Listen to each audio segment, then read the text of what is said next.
नमस्कार सबैजनालाई। आज म फेरि आफ्नो बारीमा हाम्रो धादिङ धुनुबेसी 9 नगरपालिकामा अहिले चाहिँ हाम्रो यो भनौँ न यो मङ्सिरको अन्तिम हुन लाहा। अनि हामी चाहिँ यो सबै पातहरू झरेपछि चाहिँ कटिङ गर्ने गरेका छौँ।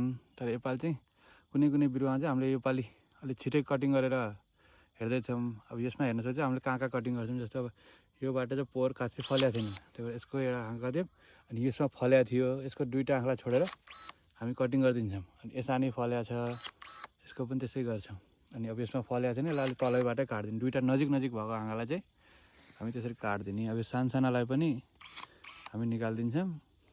अनि यिनीहरूबाट चाहिँ अब अर्को नयाँ सुट आउँछ कि भनेर हामीले एउटा आँखला या दुईवटा आँखलाई छोडेर चाहिँ हामी कटिङ गरिदिन्छौँ। अनि यसमा चाहिँ हजुरको यो पोहोर तलपट्टि लगाएको थियो, योपालि यता आयो।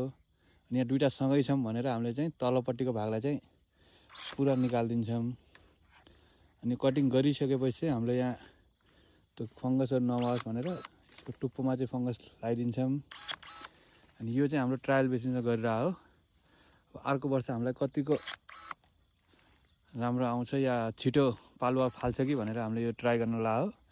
अब यसको रिजल्टहरू चाहिँ हामी भनौँ न 5-6 महिनापछि हजुरलाई फेरि भन्नेवाला छौँ। हस्, धन्यवाद।